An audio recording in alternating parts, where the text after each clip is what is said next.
The problem 2 states that a liter of dry air at STP expands adiabatically to a volume of 3 liter. If gamma is equal to 1.40, the work done by air is. So question काफी straight forward है। क्या बोला जा रहा है question में कि हमारे पास एक ड्राई एयर है जिसका इनिशियली हमारे पास 1 लीटर है। शुरुआत में जिस कंडीशन पर गैस है वो कैसी है, एसटीपी की कंडीशन है।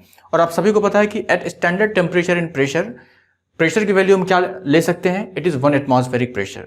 तो गैस की जो इनिशियल कंडीशन है वो आपको दे रखी है, वॉल्यूम 1 लीटर है, प्रेशर 1 atm है।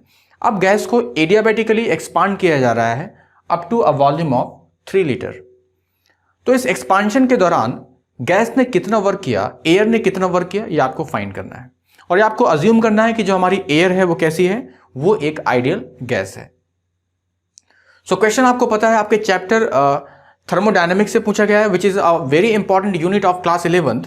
और थर्मोडायनेमिक्स में एक जो काफी पॉपुलर प्रोसेस है एडियाबेटिक प्रोसेस, सवाल वहां से आया हुआ है। क्वेश्चन एकदम स्ट्रेट फॉरवर्ड है, डायरेक्ट फॉर्मूला बेस्ड है। तो अगर अगेन यहां पर फॉर्मूला आपको याद है तो क्वेश्चन को करने में कोई डिफिकल्टी नहीं होगी। तो क्वेश्चन को अगेन हम इजी क्वेश्चन की कैटेगरी में रखेंगे, क्योंकि अगर आपको फॉर्मूला पता है then there is no difficulty in solving the problem. तो चलिए फाइंड करते हैं यहां पर इसके सॉल्यूशन को। तो हमसे बोला गया है हमें वर्क डन बताना है।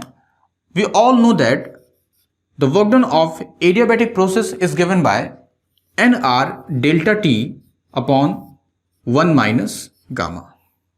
और डेल्टा टी का मतलब क्या है, delta T is change in temperature which is T2 minus T1। अब nRT का जो प्रोडक्ट होता है, we can write the product to be pressure into volume. So I can also write this expression as P2V2।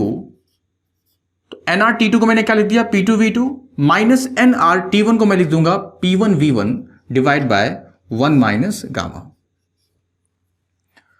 तो यहां पे ये जो फॉर्मूला है हमें वर्क डन दे रहा है। अब हमारे पास क्या क्या डेटा मौजूद है। P2 पता नहीं है, देखिए P1 तो पता है, P1 पता है, V2 पता है, V1 पता है, गामा पता है, लेकिन यहां पर P2 पता नहीं है।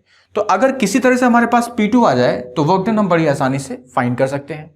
अब P2 निकालने के लिए हमें क्या यूज करना है, तो P2 फाइंड करने के लिए हमें यूज करना पड़ेगा प्रेशर वॉल्यूम की रिलेशनशिप को इन एडियाबेटिक प्रोसेस। तो जब मैंने आपको पॉलीट्रॉपिक प्रोसेस क्लास में पढ़ाया है तो पॉलीट्रॉपिक प्रोसेस में मैंने बताया था कि जो पॉलीट्रॉपिक प्रोसेस होती है वो क्या होती है, PVX is equal to constant. ये पॉलीट्रॉपिक प्रोसेस है। और अगर पॉलीट्रॉपिक प्रोसेस में जो एक्सपोनेंट है यहां पे वॉल्यूम का, अगर वो x गामा के इक्वल हो जाए तो ये एक एडियाबेटिक प्रोसेस हो जाती है। So this process becomes adiabatic, जिसे आप लिख सकते हैं कुछ इस तरीके से भी कि P1V1 gamma is equal to P2V2 gamma. अब यहां पे P1 कितना है, तो P1 हमारे पास है 1 एटमॉस्फेरिक प्रेशर। अभी हम यूनिट को चेंज नहीं कर रहे हैं, एटमॉस्फेरिक प्रेशर में ही रख लीजिए इसको। V1 कितना है, 1 लीटर है, की power gamma is equal to P2 कितना हमारे पास है वो पता नहीं है, फाइंड करना है। V2 कितना है, 3 लीटर, इसकी पावर गामा। तो यहां से अगर आप P2 की वैल्यू को फाइंड करें तो P2 आपको कितना मिल रहा है, it is 1 upon 3 to the power gamma, और गामा कितना है 1.40। क्वेश्चन में बोला है कि अगर आपको कहीं पर 3.140 मिल जाता है तो आप उसकी जगह क्या पुट कर सकते हैं, 4.655।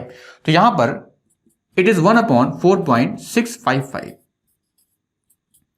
तो इसकी वैल्यू अगर आप कैलकुलेट करें, the value that you will gate 0.214 atm। तो आपने P2 को फाइंड कर लिया है विच इज 0.214 atm। अब इस P2 की वैल्यू को उठा के इस एक्सप्रेशन में पुट कर दीजिए, so you will get the value of work done. चलिए तो कैलकुलेट करते हैं। तो P2 0.214 इंटू V2 3 है, minus initial pressure initial volume both are 1 minus gamma 1.40। तो अगर आप इसे सॉल्व करते हैं the value that you will get will be 0.895 litre atm। अब यहां पर ध्यान देने वाली बात यह है कि आपके पास जितने भी ऑप्शन हैं सारे आपके जूल में दिए गए हैं। आप देख सकते हैं जितने भी ऑप्शन आपके पास हैं, चारों ऑप्शन जूल में हैं। तो आपको लीटर atm से जूल में कन्वर्ट करना पड़ेगा। तो यहां पर आपको लीटर को वॉल्यूम की SI यूनिट में कन्वर्ट करना पड़ेगा, और SI यूनिट क्या होती है, मीटर क्यूब। तो यहां पर हम इसे लिख सकते हैं 0.895। So 1 litre is equal to 10 to the power -3 metre cube, and 1 atm is approximately 10 to the power 5 pascal. तो अब अगर सब कुछ आपने एसआई यूनिट में पुट कर दिया है तो वर्क डन भी आपको एसआई यूनिट में मिलेगा, यानी जूल में मिलेगा। तो इसकी वैल्यू आपको क्या मिल रही है, 89.5 जूल। अब यहां पर जो आपके पास ऑप्शन दिए गए हैं देखिए, उसमें से जो सबसे करीब है हमारे पास, इट इज 90.5 जूल। तो हम यहां पर 90.5 जूल को अपना आंसर कंसीडर कर लेंगे, which is the option D. तो अगर हमारे पास एग्जैक्टली ऑप्शन मैच नहीं करता है तो ऐसे केस में आपके पास जो भी सबसे क्लोजेस्ट ऑप्शन होगा आप उसे कंसीडर कर सकते हैं।